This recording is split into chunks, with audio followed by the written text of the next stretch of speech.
Halo, assalamualaikum warahmatullahi wabarakatuh. Bagaimana kabar teman-teman semua? Semoga dalam keadaan sehat selalu. Dan pada kesempatan teman-teman kita akan bahas terkait dengan chain bank. Jadi mana chain bank ini sebenarnya bisa dikatakan itu koin receh yang memiliki potensi menurutku itu cukup besar teman-teman ya. Karena kalau kita bandingkan dengan koin meme itu memang punya potensi yang cukup besar, tapi resikonya juga cukup tinggi dan tidak memiliki data yang jelas ya, rata-rata yang kita tahu. Nah, kalau chain bank ini teman-teman itu koin receh, namun dia itu memiliki fundamental yang bagus, terus kemudian masa depan yang baik dan sebagainya. Intinya di sini saya melihat bahwa ini cukup potensial untuk kita beli ke depan. Tapi sekali lagi teman-teman, di sini hanya men-sharingkan informasi yang saya tahu, tidak ada anjuran untuk teman-teman mau beli atau mau jual, itu tidak ada paksaan, tapi ini sebagai pengetahuan aja ya. Nah, sebelum kita bahas mendalam terhadap fitur ataupun kegunaan chain bank ini ke depan, kita tentunya lihat dulu teman-teman beberapa informasi-informasi fundamental. Misalkan di sini dari Crypto Globe, yang dimana di sini chain bank itu memanfaatkan industri neobank senilai 47 miliar menghubungkan aset nyata dengan kripto. Nah, intinya teman-teman bahwa chain bank ini tujuannya itu untuk menjembatani antara bank tradisional itu ke banknya Web3 atau bisa dikatakan neobank teman-teman ya. Ini mana kalau kita tahu bahwa bank tradisional itu sangat terbatas, dan ini sudah beberapa kali juga saya share ke teman-teman semua. Ketika misalkan kita mentransfer sesuatu ini ke luar negeri, itu biasanya ada batasan, sudah gas fee-nya mahal, terus kemudian nyampe-nya juga lama. Nah, dengan adanya pembaruan yang dimana bisa dikatakan dipelopori oleh chain bank ini memiliki masa depan yang bagus, karena kasus-kasus tadi atau kendala-kendala tadi itu akan terjawab dengan chain bank ini. Nah, chain bank ini bisa dikatakan adalah resolusi terhadap bank-bank tradisional yang sudah saya sebutkan tadi terkait dengan persoalannya ya. Dan migrasi ini nggak tanggung-tanggung teman-teman. Di sini kalau kita lihat itu kisaran 47 miliar dolar ya. Kalau dirupiahkan aku nggak bisa ngitung, banyak banget teman-teman ya. Terus kemudian di sini juga sudah diberitakan oleh Business Insider, akses awal ke token chain bank itu platform RWA yang menghubungkan ReFi dengan kripto. Nah, ini kalau teman-teman nanti yang belum tahu bahwa RWA itu adalah aset dunia nyata atau real world asset. Jadi ini mungkin mirip seperti konsepnya saham teman-teman ya. Ketika misalkan suatu saham lokal misalkan di Indonesia itu beberapa asetnya itu dijadikan sebagai saham, dan kita bisa melakukan jual beli atau kita bisa memiliki saham itu dengan nominal yang sekecil mungkin. Nah, bedanya kalau saham dengan RWA itu menurutku teman-teman, kalau saham kan masih dia tertutup ya, siapa aja pemilik sahamnya. Kalau misalkan RWA ini berarti dia terbuka karena tercatat di smart contract terkait dengan siapa aja yang memiliki terkait dengan token dari chain bank, kayak gitulah teman-teman ya. Nah, terus kemudian sekarang kita masuk teman-teman di website resminya itu di Chain Bank Network.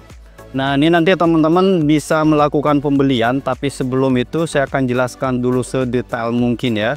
Nah, untuk harga yang sekarang teman-teman, satu chain bank itu sama dengan 0,0013.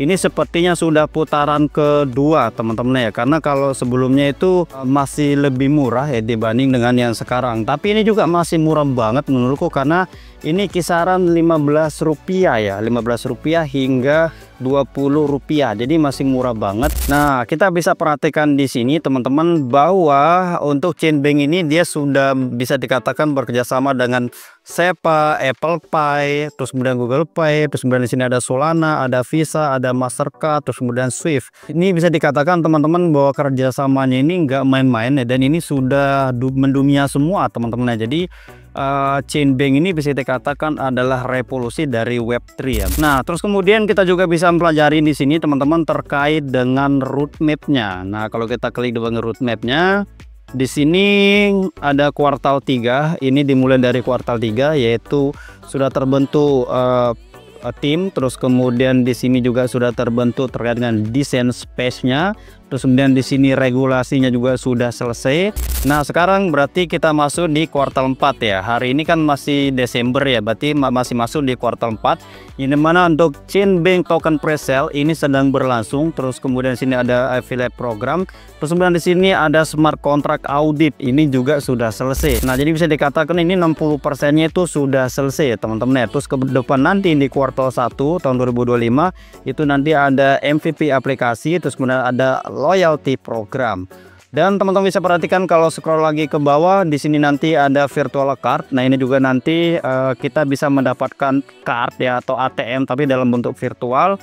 Jadi Chain Bank ini bisa nanti menggunakan semua chain. Terus kemudian dia akan membuat Web3 wallet, terus kemudian ada AI analysis dan sebagainya. Dan untuk memperluas pasarnya teman-teman, di sini dia juga tidak menutup mata untuk melihat potensinya Telegram mini apps. Nah, ini mungkin nanti ke depan dia akan mengadakan airdrop mungkin untuk komunitas dan sebagainya.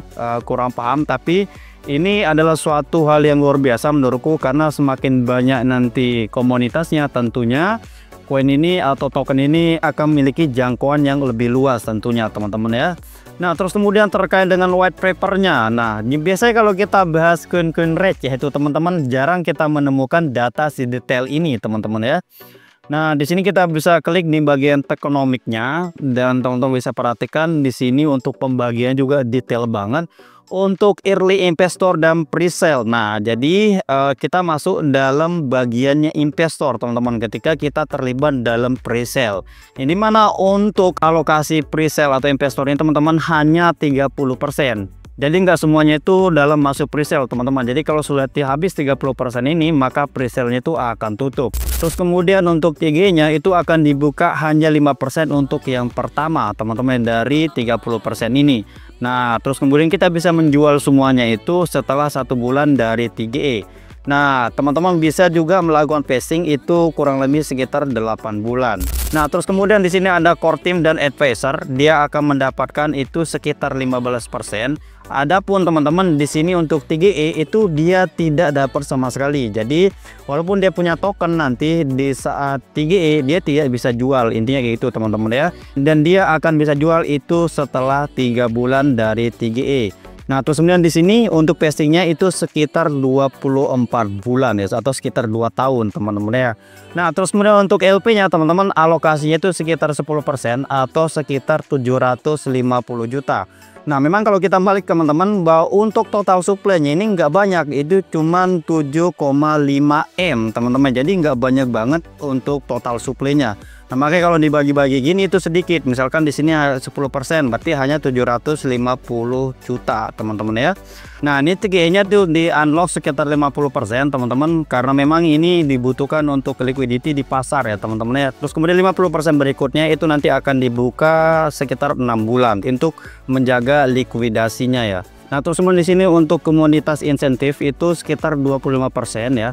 TG-nya itu 0, jadi saat dia TG nanti dia nggak bisa jual. Terus kemudian untuk klip teman-teman itu juga dia nggak bisa jual. Jadi setelah TG itu nanti dia akan pasting 9 bulan baru dia akan jual. Jadi aman banget teman-teman ya. Nah, terus kemudian teman-teman bisa juga baca sendiri ke bawah. Nah, dengan data yang seperti ini teman-teman menurutku itu sangat worth it, apalagi ini sudah bukan sembarangan koin receh. Yang kita tahu ini juga bukan koin meme teman-teman ya. Jadi tiba-tiba naik terus nanti tiba-tiba anjlok, nggak segitu. Nah, kita balik lagi teman-teman untuk Chain Bank ini. Nah, bagaimana sih cara kita melakukan pembelian?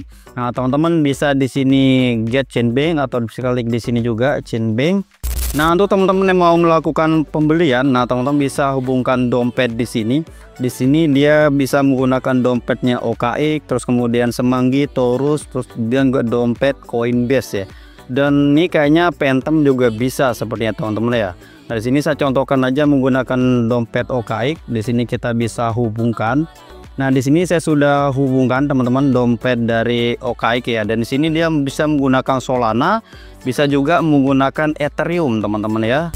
Nah, teman-teman bisa beli di sini misalkan menggunakan dolar ya. Nah, bisa teman-teman juga menggunakan ETH, bisa BNB, bisa USDT, bisa Solana gitu ya. Tapi kalau saya lebih suka itu menggunakan dolar. Nah, teman-teman bisa klik di sini misalkan kita membeli 100 dolar. Nah, maka teman-teman akan mendapatkan 57.000 token token atau koinnya Chainbank ini. Bayangkan kalau misalkan kita nggak usah muluk-muluk aja teman-teman ya, ketika nanti dia sudah menyelesaikan semua roadmapnya, terus kemudian dia ini listing $1 aja teman-teman ya, $1 aja itu sudah kita dapat $57.000. Bayangkan kalau teman-teman misalkan beli 200 ya, maka teman-teman akan mendapatkan 114.000. Ini udah 1 eman ya. Ya kan ngayal nggak masalah teman-teman ya, biar kita termotivasi. Nah, kita bisa connect wallet dua lagi. Di sini kita bisa menggunakan MetaMask. Nah, mungkin teman-teman juga bisa menggunakan Phantom ya. Nanti link pembeliannya itu bisa teman-teman copy paste di handphone. Itu bisa di OKX Wallet, bisa di Binance Wallet dan sebagainya teman-teman yang mensupport Web3 ya. Nah, jadi di sini ada keterangan teman-teman ya. Kalau kita sudah connect wallet, sini minimum pembeliannya itu $95 karena ini bukan poin receh-receh teman-teman ya.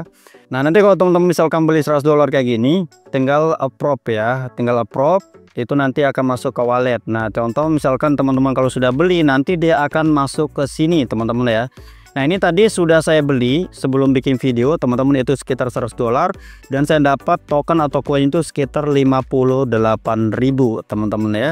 Nah, ini adalah saldo yang sudah saya beli. Nah, nanti ketika teman-teman sudah beli itu token atau koinnya itu nanti dia nggak masuk ke wallet kita, tapi akan tersimpan di sini teman-teman ya.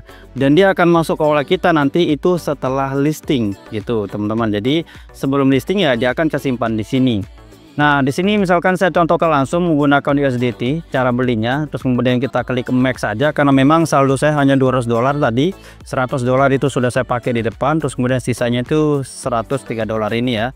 Nah, terus kemudian kita klik approve. Nah, maka di sini secara otomatis akan dimasukkan ke wallet OKX saya karena ini ya yang saya hubungkan teman-teman ya. Nah, kita klik hubungkan. Di sini saya klik maksimal aja, tapi kalau teman-teman misalkan mau beli hanya $100, tapi kalau misalkan di saldo teman-teman di sana itu lebih dari $100 ya teman-teman tinggal edit aja kayak gini ya. Misalkan di sini kita buang, teman-teman hanya beli $100 gitu bisa ya. Di sini saya klik ke max saja, terus kemudian kita konfirmasi jumlah. Terus kemudian kita konfirmasi kayak gini sampai deh nanti ada tulisan minus teman-teman ya. Teman-teman bisa klik lagi misalnya kayak gini, max kalau bersaldo saya masih ada di dompet. Berarti teman-teman klik lagi. Di sini kita klik hubungkan. Nah, di sini teman-teman kalau sudah keluar minus kayak gini, berarti kalau kita konfirmasi maka pembelian kita akan di ACC ya. Nah, kita klik konfirmasi seperti ini. Nah, ini seharusnya sudah ya teman-teman ya. Nah, ini teman-teman dia sudah selesai terkait dengan pembelian. Terus kemudian di sini diminta untuk masukkan email kalau mau. Ini tapi opsional teman-teman ya untuk kita menerima update ya. Gak apa-apa. Di sini saya submit aja. Oke, thank you. Nah, terus kemudian teman-teman kita bisa cek hasil pembelian kita di sini di bagian riwayat. Nah, terus kemudian teman-teman bisa perhatikan di sini pembelian pertama saya itu $100, terus pembelian kedua itu 103 ya. Dan saya dapatkan yang pertama itu 58, terus kemudian yang kedua itu 60. Nah, jadi totalnya itu sekarang saya punya sekitar 119.000 teman-teman ya. Nah, di sini apa sih maksudnya? Di sini ada basic tier warna hijau, terus kemudian di sini mungkin platinum ya. Nah, semakin banyak teman-teman beli, nanti level virtual card teman-teman itu semakin beda-beda ya, atau semakin tinggi ya. Misalkan di sini kalau kita beli 100, jadi yang kita dapat hanya basic. Tapi kalau teman-teman misalkan beli $300, maka nanti teman-teman akan mendapatkan yang warna hitam ya. Kalau teman-teman misal beli 750, teman-teman akan mendapatkan gold. Nah, kalau ini yang platinum ya, berarti sekitar 1.500. Nah, kalau menurutku teman-teman beli yang basic-basic aja, mungkin minimal $95 itu menurutku sudah cukup ya untuk teman-teman yang mau beli. Nah, untuk teman-teman yang mau beli, nah nanti link pembeliannya itu saya taruh di deskripsi. Nah, nanti teman-teman bisa beli lewat sana. Atau kalau misalkan teman-teman mengalami kendala, contoh misalkan kayak gini, di handphone teman-teman mau connect wallet, ternyata dia nggak bisa ya, atau wallet teman-teman itu nggak kedeteksi. Nah, teman-teman juga bisa menggunakan QI browser, terus teman-teman install di extension ya, di extension kayak gini. Terus kemudian teman-teman konekkan walletnya seperti biasa. Tapi kalau nggak bisa kedeteksi juga, nah nanti link yang ada di deskripsi itu teman-teman copy paste aja di pencarian atau di webnya wallet web3, misalkan di OKX atau di Phantom atau dan sebagainya. Nah, nanti teman-teman tinggal copy paste aja di situ, terus kemudian cari, nanti dia akan kedeteksi. Kayak gitu teman-teman. Jadi caranya banyak sekali. Oke, saya kira segitu teman-teman. Semoga video ini bermanfaat. Thank you dan assalamualaikum warahmatullahi wabarakatuh.